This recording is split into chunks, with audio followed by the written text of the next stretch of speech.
오늘은 마태복음 강의의 66번째 시간으로 종말과 재림 두 번째 말씀으로 큰 은혜 받으시기를 주의 이름으로 축원합니다. 우리는 지난주부터 종말과 재림이라는 주제로 마태복음 24장을 계속 살펴보고 있습니다. 종말과 재림의 징조들 중에서 만세의 성도들은 미혹을 경계하고 또 종말과 재림에 대한 균형 감각을 가져라, 이렇게 말씀을 지난주에 전했는데요.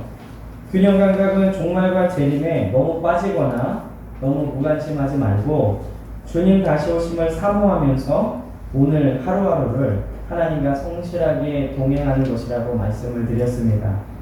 여러분들이 혹시 기도하시다가 주님이 내일 오신다라고 말할지라도 오늘 열심히 예배를 드리고 여러분들이 맡겨주신 그 일들을 충실히 하다가 주님을 맞이하는 것이죠. 우리는 지난주, 오늘, 그리고 다음 주까지 마태복음 24장 말씀을 보면서 종말과 재림에 대해서 계속해서 묵상을 해보도록 하겠습니다. 이 종말과 재림에 대한 설교와 가르침은 성경적인 가르침입니다. 그리고 그것이 복음적이기 때문에 성도들은 반드시 종말과 재림에 대한 말씀을 들어야 될 줄 믿습니다. 마태복음 24장 15절에서 13절 오늘 내용은 큰 환란이 있을 것이고 예루살렘으로부터 그 환란이 있고 그 후에 인자가 올 것이다 라는 예수님의 가르침입니다. 우리가 이 종말과 재림에 대해서 말씀을 들을 때에 특별히 이 세대주의자들의 가르침을 주의해야 됩니다. 이 세대주의자라고 하는 사람들은 예수님의 재림을 2번 혹은 3번에 걸쳐서 오신다라고 이렇게 성도들에게 가르치고 있는데, 그들의 가르침 중에 성도들은 환난 전에 공중으로 휴거된다라고 가르칩니다. 그러나 그들은 요한계시록을 잘못 해석했기 때문에, 너무나 문자적으로만 해석했기 때문에 이런 오류를 보냈는데, 그들은 예수님이 구름 타고 오신다는 말씀을 공중에 오셔서 성도들을 데려가시고 그리고 후에 백마 타고 이 땅에 다시 오셔서 그때에 죄인들을 심판하신다, 이렇게 가르치고 있다는 것이죠. 그러나 성경은 예수님이 2번, 3번 재림하신다라고 얘기하고 있지 않습니다. 예수님의 재림은 이례적인 사건이 될 것입니다. 그러나 그들은 고난 전에 이 성도들이 휴거될 것이다 라는 것은 요한계시록까지 갈 것 없이 오늘 마태복음 24장 29절에 보면 그날 환난 후에 이렇게 기록이 되어 있죠. 그리고 31절에 보면은 그가 큰 나팔 소리와 함께 천사들을 보내리니 그들이 그 택하신 자들을 하늘 이 끝에서 저 끝까지 사방에서 모으리라. 환난 후에 재림하시고 성도들을 모으신다라고 마태복음만 제대로 읽어도 예수님의 재림에 대해서 그런 오해를 하지 않을 것입니다. 우리 지난주 말씀을 기억해 보면요, 우리 24장 13절 말씀에 끝까지 견디는 자는 구원받는다, 그 말씀도 결국 이 마지막 때에 사는 성도들에게는 큰 환난이라는 시험이 있고 그것에 견디는 자들이 결국 구원이라는 영광을 얻게 된다라는 말씀이라는 것이죠. 이 예수님의 모든 가르침은 예수님께서 재림하실 때 고난을 끝까지 견딘 사람에게 구원을 베푸신다라는 확실한 말씀인 줄 믿습니다. 이 오늘 종말과 재림의 시기를 살고 있는 우리는 끝까지 믿음을 지킬 뿐만 아니라 하나님을 사랑하고 이웃을 사랑해서 그 사랑으로 인한 재림신앙을 갖고 승리하시는 우리 귀한 베들교회 성도들 되시기를 주의 이름으로 간절히 축원합니다. 그러면 오늘 본문의 말씀을 통해서 우리가 받을 은혜는 무엇이냐? 첫째는 마지막 때는 이 땅의 모든 것을 미련 없이 두고 떠나는 것이라는 겁니다. 오늘 15절에서 21절에 보면요, 이 말씀은 예루살렘 멸망에 관한 말씀입니다. 지난주에도 말씀드렸듯이 이 예루살렘은 AD 70년경에 로마 장군 티토에 의해서 완전히 멸망하게 됩니다. 그래서 예수님은 20절에요, 이러한 일이 겨울이나 안식일에 일어나지 않도록 기도하라. 이 안식일은 유대인들을 위한 그런 말씀이죠. 우리는 지금 안식일을 지키고 있지 않습니다. 그러면 이 말씀이 AD 70년경에 이미 일어난 일이라고 해서 우리와 전혀 상관없는 말씀은 아닙니다. 왜냐하면 이 말씀은 자연스럽게 앞으로 다가올 온 세계의 종말에 대해서 이어지고 있기 때문에 그렇습니다. 예수님은 언제 예루살렘이 멸망당할 것인지에 대해서 예수님 당시 사람들에게 구약 다니엘 말씀을 통해서 경고하셨습니다. 오늘 15절에 보면요. 그러므로 너희가 선지자 다니엘이 말한 바 멸망에 가증한 것이 거룩한 곳에 선 것을 보거든 이렇게 경고를 하시죠. 이 말씀은 다니엘 9장 27절과 11장 31절에 예언된 말씀인데 이 로마의 티토 장군이 예루살렘을 점령할 때에 예루살렘 성전에 독수리가 새겨진 깃발을 꽂았고 그리고 유대교에서 부정한 짐승이라고 생각하는 돼지를 성전에 갖다 놓았습니다. 다니엘의 이 예언은요, 예루살렘 성전 파괴가 있기 약 600년 전에 예언된 말씀입니다. 예수님은 이 구약의 말씀으로 곧 있을 예루살렘 성전의 파괴에 대한 경고를 그 당시 사람들에게 하셨는데 오늘을 사는 우리에게도요, 신약 성경을 통해서 앞으로 있을 종말과 재림을 경고하고 계신 것입니다. 오늘 본문 15절에서 21절의 기록이 비록 1세기에 있었던 예루살렘 성전의 멸망에 대한 말이라고 해도 우리에게 주시는 은혜가 있는 줄 믿습니다. 그것은 1세기에 예루살렘에만 있었던 국제적인 이 종말의 때나 혹은 앞으로 다가올 세계적인 종말과 재림의 때에는 뒤를 돌아봐서는 안 된다라는 말씀입니다. 오늘 17절 18절에 보면요. 지붕 위에 있는 자는 집 안에 있는 물건을 가지러 내려가지 말며 밭에 있는 자는 겉옷을 가지러 뒤로 돌이키지 말지어다. 이건 예루살렘 성이 멸망할 때에 뭐를 가지러 들어가면 너희가 같이 멸망당할 것이니까 그러지 말라라는 말씀입니다. 그러나 이것이 1세기에 예루살렘에 살던 사람들에게만 하신 말씀이 아니라 종말의 시대를 사는 지금 우리도 이 종말의 때에는 뒤를 돌아봐서는 안 된다라는 의미로 우리가 은혜를 받아야 될 줄 믿습니다. 종말과 재림의 때에는요, 뒤를 돌아보지 않고 주님을 향해 전진해야 되는 것입니다. 영원한 생명과 복이 기다리는 그곳으로 이 땅의 모든 수고와 섬김, 봉사의 상급을 받고 위로를 받는 그곳을 향해서 전진해 나가야 되는 것입니다. 주님의 재림은 이 세상에 존재하는 모든 만물의 종말을 고하는 것입니다. 종말의 때에 내가 아무리 쥐고 있으려고 해도 주님 오시면 그것은 아무런 소용이 없는 것이죠. 베드로서 3장 7절과 10절과 13절에 보면은 베드로는 이 세상 모든 만물이 주님 오시는 날 다 종말 없어지게 될 것이다 라고 기록을 하고 있습니다. 이 말씀은 곧 주님이 오시면 모든 것이 새롭게 된다라는 말씀이죠. 이전에 낡은 모든 것이 사라지게 될 것입니다. 그러므로 성도는 오늘을 열심히 살고 내일을 준비하되 그것에만 빠져서 하나님을 멀리하고 다가올 나라를 준비하지 못하는 어리석음에 빠져서는 안 될 줄 믿습니다. 이 많은 그리스도인들이요, 내일에 대한 준비를 이 땅에서의 삶으로만 한정 짓고 그것을 위해서만 살고 있습니다. 따라서 깨어있는 그리스도인들이라면 이 땅 이후의 삶에 대해서도 반드시 준비해야 합니다. 우리가 구약의 창세기를 읽으면요, 이 애굽에서 국무총리가 된 요셉이 그의 아버지 야곱을 부릅니다. 이 땅에 좋은 것을 준비해놨으니 이제 이 땅에 와서 기근을 면하십시오 라고 요셉이 야곱을 부르는데, 이 야곱이 요셉의 부름을 받아서 야곱이 애굽 땅으로 갈 때에 가나안 땅에 쓰던 모든 것을 내려놓고 이 가족들과 함께 애굽으로 갑니다. 더 좋은 것, 그리고 새로운 것이 있는 그 땅을 향해서 이전에 쓰던 것들은 다 버리고 새로운 삶을 향해 가듯이 우리는 주님이 언제 오시든지 간에 주님을 맞이할 준비를 해야 된다는 것이죠. 우리는 세상의 것에 너무 큰 미련을 둬서는 안 됩니다.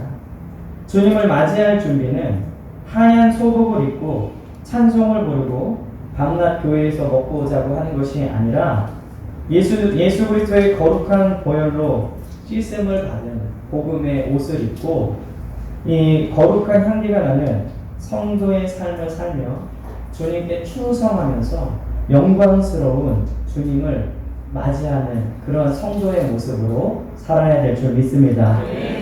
혹시 세상에 아직도 미련이 많은 성도들이 계시다면 오늘 이 말씀을 잘 묵상해 보시길 바랍니다.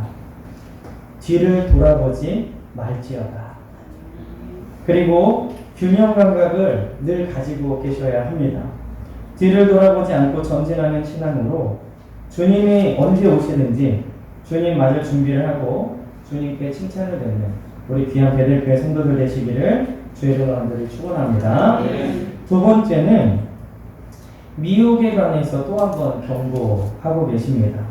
오늘 23절에서 26절에 보면은요, 이 미혹에 대해서 한 번 더 말씀하고 계신데, 우리 지난주 말씀에 이 말세에는 미혹이 두 가지 형태로 미혹하는 자들이 나타난다 말씀을 드렸는데, 그 첫째가 거짓 그리스도죠. 그들은 기적과 능력을 보이면서 자신이 하나님, 예수님, 성령님이라고 거짓말을 합니다. 우리는 내가 하나님이다, 성령님이다 하는 이런 거짓말에 누가 속을까 생각하지만 실생활 보면 생각보다 많은 사람들이 이 거짓말에 속아 넘어가고 있다는 것을 우리가 보고 있죠. 우리는 이 거짓 그리스도를 이단이다, 사입이다 라고 부르지만 이 거짓에 속은 사람들은 이들이 참 하나님이고 그들의 말이 진리인 줄 알고 속고 있습니다. 우리가 이 보도된 그 신천지의 교주의 얘기를 들으면 동네 할아버지 같은 이상한 얘기를 하는데 각자 그 몇천 명이 한 줄로 서서 듣고 아멘을 하잖아요. 그죠? 이 거짓인 줄 모르고 그가 하나님인 줄, 성령님인 줄 속고 있다는 겁니다. 그리고 말세에 두 번째 미혹하는 자들은 거짓 선지자들이다 라고 지난주에 말씀을 드렸죠. 믿음을 가지고 바르게 신앙생활하는 우리들은 거짓 그리스도는 잘 분별할 수 있습니다. 하지만 성경에 대해 잘 알지 못하고 연약한 믿음을 가지고 있으면 거짓 선지자들은 잘 분별할 수 없어요. 왜냐하면 그들은 지난주에 말씀드렸듯이 정통 교단에서 정통 신학교를 나와 평범한 목회자처럼 보이기 때문에 그렇습니다. 이 거짓 선지자는 음란한 짓을 하거나 혹은 돈을 훔치거나 혹은 세상의 법을 어겨가면서 불법을 저질러 하나님의 영광을 가리우는 목회자만 말하는 게 아닙니다. 이 거짓 선지자는 복음에서 떠난 말씀을 전한 자들이죠. 그리스도와 그의 말씀을 전하는 대신 성경 말씀 몇 구절을 찾아서 읽은 후에 자신이 하고자 하는 말 혹은 사람들에게 자기가 영광을 받을 수 있는 그러한 이야기 혹은 자신의 지식들을 자랑하는 자들이라고 할 수 있습니다. 이들은 성경의 말씀을 전하는 것 같지만 실상은 자신의 사상과 생각을 전하는 자들이죠. 그러면 그들의 이런 말들은 어디서 왔느냐? 바로 세상적인 사고와 세상적인 사상과 세상에 의한 학문에서 온 것입니다. 이 말세에는요, 오늘 예수님께서 특별히 더 하신 말씀이 뭐냐면 택하신 자들도 미혹을 받는다라고 경고하셨습니다. 이 말씀은 비록 택함을 받은 자들이라도 미혹에 넘어갈 수 있다라는 말씀이죠. 그러므로 우리는 이 미혹에 넘어가지 않기 위해서 늘 기도와 말씀으로 깨어 있어야 될 줄 믿습니다. 이 하나님의 말씀을 들을 때 우리가 비판적으로 들어서는 안 되겠지만 적어도 이 말씀이 성경적인가 그렇지 아닌가는 분별할 줄 알아야 됩니다. 그렇기 때문에 우리 교회의 비전 중에 평생 30도 여러분들이 성경을 읽으라고 하는 이유는 피곤하고 괴롭게 하기 위해서가 아니라 여러분들이 말씀을 읽고 이 말세에 이 어렵고 힘든 시대에 하나님의 말씀을 분별할 줄 아는 사람이 되어야 되기 때문에 계속해서 말씀을 읽으라고 하는 것입니다. 우리 베델교회 성도님들은 이 마지막 때에 자그마한 미혹도 들어올 수 없는 그러한 말씀으로 무정한 성도들이 되시길 주의 이름으로 축원합니다. 그렇다면 이 거짓 그리스도와 거짓 선지자들이 미혹하는 방법은 무엇인가? 첫째는 그들은 장소의 문제를 언급합니다. 오늘 23절과 26절에 보면요, 그때 사람이 너희에게 말하되 그리스도가 여기 있다 혹은 저기 있다 해도 믿지 말라. 26절에 그러면 사람들이 너희에게 말하되 보라 그리스도가 광야에 있다 해도 나가지 말고 보라 골방에 있다 해도 믿지 말라. 이 거짓 그리스도와 거짓 선지자들은 그리스도가 광야에 있고 골방에 있다라고 미혹한다는 겁니다.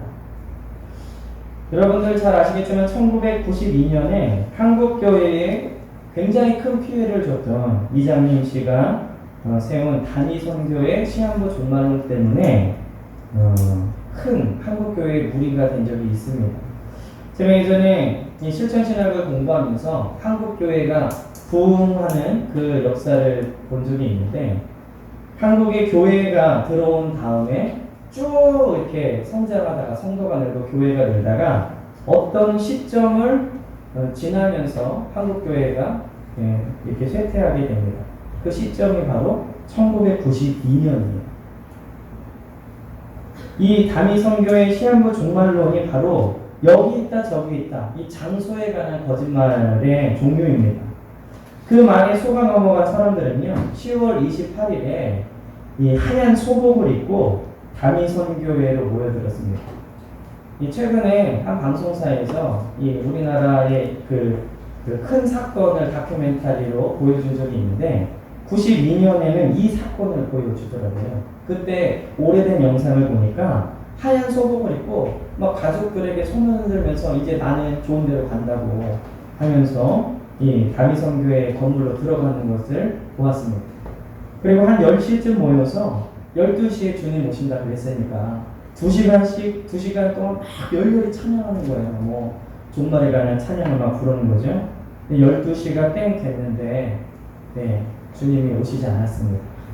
그러고 난 다음에 거기서 하는 얘기가 뭐냐면 주님 오심이 연기됐다. 세상 사람들이 볼 때 너무 말도 안 되는 거죠. 그러고 난 다음에 그때에 그곳에서 사역하던 사람들이 지금 어떻게 지내나 찾아봤는데 아직도 목회를 하고 있었습니다. 그래서 그때 왜 그렇게 얘기를 하셨습니까? 그랬더니 그때는 자기가 정신이 나간 것 같다. 이렇게 인터뷰하는 걸 봤습니다. 거짓말에 속아 넘어간 사람들이 그곳으로 모였죠. 흰 소복을 입고. 그것으로 인해서 많은 사람들이 교회를 떠났습니다. 한국 교회를 무슨 이상한 미신을 믿는 그러한 그 단체처럼 사람들이 생각하게 됐다는 거죠. 얼마나 하나님 나라에 큰 피해를 준 사건인지 말할 수 없습니다. 그러나 오늘 27절에 보면요. 번개가 동편에서 나서 서편까지 번쩍임 같이 인자의 임함도 그러하리라. 주님의 오시는 것은 언제 오시든지 간에 모든 사람들이 동시에 볼 수 있도록 오시는 거예요. 이거는 장소의 문제가 아니죠. 그러나 거짓 선지자들은 어디에 있다, 어디에 모여야 된다라고 말을 하고 있습니다. 저는 전도할 때도요. 꼭 베델교회만 오셔야 됩니다라고 전도하지 않아요. 왜냐? 주님의 몸된 교회는 온 우주적인 교회이기 때문에 어디나 계세요. 건전하고 건강한 교회라면 그 교회에 가서 예수님만 잘 믿으면 구원받는 거예요. 우리 교회에만 와야 복받는다. 우리 교회에만 와야 구원받는다라는 것은 거짓 선지자들, 거짓 그리스도들이 얘기하는 겁니다. 그렇다고 해서 우리 교회 안 와도 돼. 이거는 아니지만 우리 교회에 오시면 좋지만 구원은 주님의 몸된 교회, 우주적인 교회를 통해서 받을 수 있습니다라고 올바로 말할 수 있어야 돼요.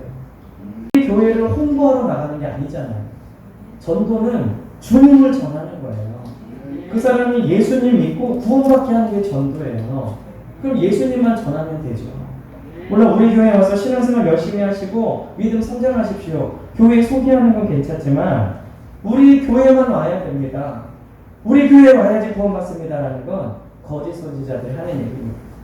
주님의 몸된 교회는 온 우주에 주님이 세우신 주님의 교회입니다. 그곳에 주님이 계신 거예요. 그것은 장소의 문제가 아닙니다. 내가 교회 안에 있든지 혹은 회사에서 일하든지 학교에서 공부하든지 아니면 주님이 밤에 오셔서 내가 잠을 자고 있든지 간에 우리는 어디에 있든지 상관없이 주님께로 가는 겁니다. 그러므로 오늘 이 장소의 문제 꼭 여기에만 와야 된다라는 미혹에 속지 마시고 우리 어디나 계시는 주님을 늘 고대하시는 저 여러분 되시길 주의 이름으로 축원합니다. 또한 이 거짓 그리스도와 거짓 선지자들이 미혹하는 두 번째 방법은 큰 표적과 큰 기사를 보인다는 겁니다. 오늘 24절에 보면요. 거짓 그리스도들과 거짓 선지자들이 일어나 큰 표적과 기사를 보여 할 수만 있으면 택하신 자들도 미혹하리라. 경고치는 것, 능력이 나타나는 것, 그리고 사람이 할 수 없는 어떤 거대한 놀라운 일들, 이러한 일들을 행할 때에 우리는 이런 것들에 대해서 늘 점검하고 검증해 봐야 됩니다. 단순히 나타나는 현상만으로 하나님의 역사라고 단정 지을 때 우리는 미혹에 빠질 수 있습니다. 예를 들면 절대로 되지 않을 것 같은 곳에 교회를 지었는데 그곳에 혹시 불법이나 거짓이나 어떤 투기나 이런 것들이 있다면 그건 하나님의 역사라고 볼 수 없어요.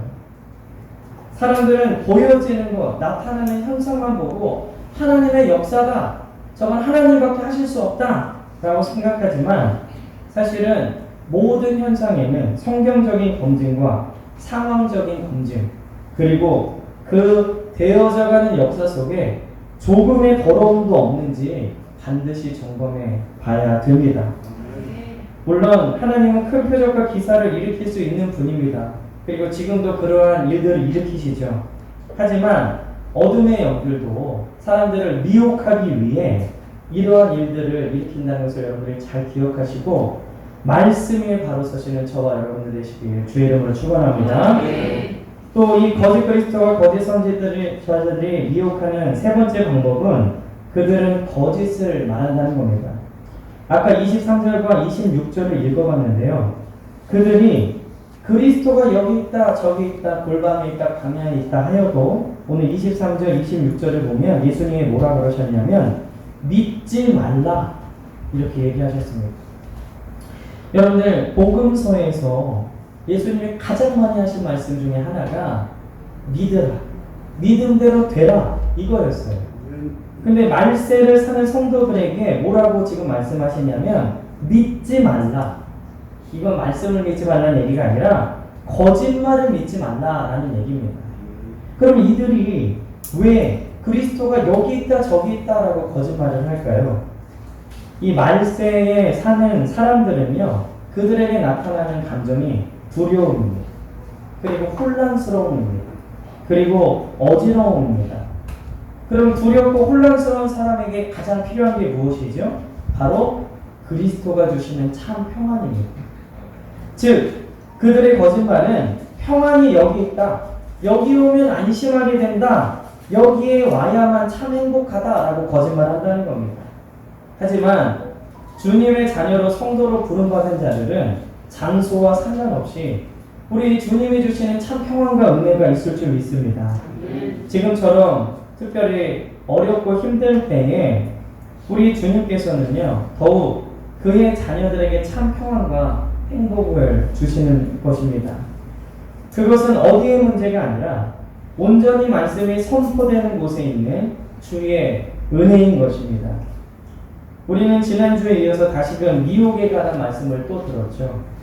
마지막 때에는요 미혹을 단단히 경계해야 합니다. 미혹은 우리의 모든 것을 흔들고 없애고 무너뜨릴 수 있기 때문에 그렇습니다. 그러므로 오늘 말씀과 기도로 깨어 있어서 미혹이 한 발짝도 다가오지 못하는 우리 베델교회 성도들 되시길 주의 이름으로 축원합니다. 마지막으로는요, 주님 오심에 대하여입니다. 오늘 27절에서 31절에 보면 주님이 재림 때 어떤 일들이 일어날 것인가에 대해서 말씀하고 있는데, 우리는 주님이 다시 오시는 것을 재림이라고 하죠. 오늘 말씀은 29절에 보면 환난 후에 주님이 오신다라고 분명하게 말씀하셨습니다. 그러면 성경은 주님이 오시기 전에 어떤 일들이 일어날 것이라고 말하고 있는가? 재림 전에 큰 네 가지 큰 사건이 일어날 것인데, 첫째는 지난주에 들었던 것처럼 먼저는 땅끝까지 복음이 증거될 것입니다. 그래서 하나님께서 부르신 이방인들이 다 돌아올 거예요. 땅끝까지 복음이 증거될 것입니다. 그리고 두 번째로는 이스라엘 전체의 회심이 있을 겁니다. 근데 어떤 학파는 이 이스라엘 전체 회심이 지금 이스라엘 땅에 살고 있는 그 이스라엘 사람들이 다 구원받을 것이다 라고 말하는 사람들이 있는데, 예수 믿지 않아도 유대인이라는 이유로 구원받을 일은 절대로 없습니다.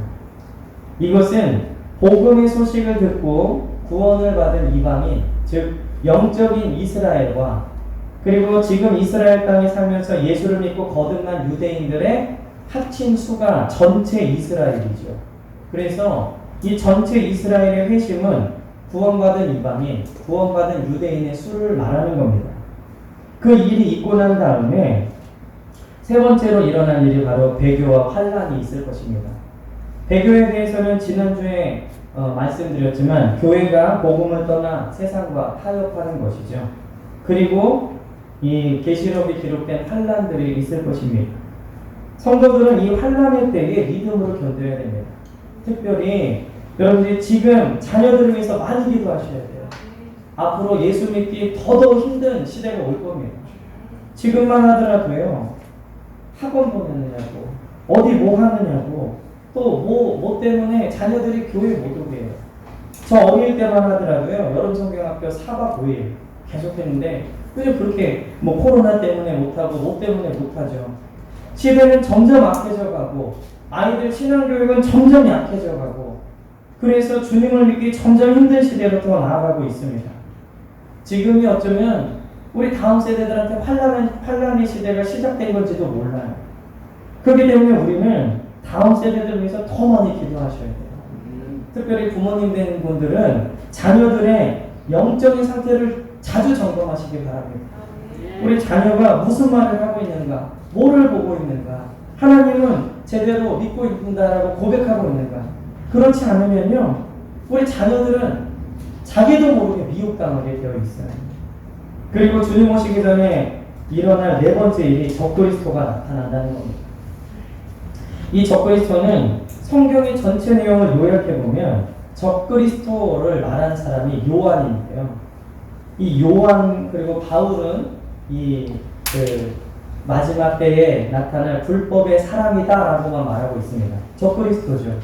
근데 이 적그리스도를 성경 내용을 요약해보면 바울과 요한 때에도요, 적그리스도적인 요소는 있었습니다. 근데 이 적그리스도의 세력은 마지막 때로 갈수록 강해집니다. 그래서 예전에는 상상도 못했던 일들이 지금 일어나고 있잖아요. 적그리스도의 세력이 강해지고 있는 거예요. 누가 동성애자라고 떳떳하게 지금 밝히고 옛날에 상상도 못했던 일이죠. 정말로 소돔과 고모라처럼 가고 있는 겁니다. 그리고 이 적그리스도의 세력이 마지막으로 갈수록 강해지다가 마지막 때에 결국 악한 한 사람에게 응집돼서 나타나게 될 것입니다. 그런데 이 다니엘은 이 적그리스도를 정치적인 인물로 묘사하고 있고요. 바울은 교회적인 인물로 묘사를 하고 있습니다. 정치적이면서 교회적이기 때문에 우리 개신교 처음 종교개혁자들은 교황을 적그리스도다라고 말하기도 했습니다. 사실 교황이라고 딱 집어 말하기는 어렵지만 교황제도 안에 적그리스도적인 요소들이 들어있긴 합니다. 어쨌든 어떤 사람인지 간에 마지막 때에는 모든 악이 응집되어서 이 적그리스도가 나타날 것입니다. 이 네 가지 큰 사건이 있은 후에 예수님이 재림하실 것입니다. 그리고 오늘 말씀에 나와 있는 대로 예수님이 재림하실 때에 27절에 보면 온 세계가 동시에 주님을 볼 것입니다. 그리고 29절에 보면 하늘에 징조가 나타납니다. 해와 달과 별들이 징조가 나타나겠죠. 그리고 그리스도께서 하늘로부터 오시는데 그리스도는 공개적으로 오시고 사도행전 1장 11절에 보면 인격적으로 오실 것입니다. 그리고 오늘 30절에 보면 주님은 구름 타고 큰 능력과 권능과 영광으로 오시는데 그때의 모든 족속들이 통곡하는 것입니다. 주님을 외면하고 믿지 않았던 자들을 통곡하고 31절에 보면 택함 받은 우리들은 하나님 나라로 모으실 줄 믿습니다. 재림 때에는 이런 일들이 일어날 것입니다. 믿음이 연약한 자들에게 주님이 구름 타고 오셔서 구원받은 자들을 모으고 천국에 들어가게 하신다. 이 말씀이 신화처럼 동화처럼 들릴지 모르겠지만 이것은 성경의 확실한 약속입니다. 뭐 세상 과학자들이 말하는 외계인이나 타임머신 이런 헛맨날한 것이 아니라 예수님이 직접 말씀하신 약속의 말씀이라는 것이죠. 재림 전에 일어날 일들이 지금 계속해서 일어나고 있습니다. 우리가 눈으로 보고 있죠. 그렇기 때문에 주님은 반드시 오실 것입니다. 우리 사랑하는 베델교회 성도님들은 끝까지 견디는 믿음 그리고 주님 다시 오실 것이라는 재림 신앙을 가지고 오늘도 우리에게 허락하신 이 시간 속에서 충성되 하나님과 동행하시는 우리 베델교회 성도님들 되시기를 주의 이름으로 축원합니다. 기도하겠습니다.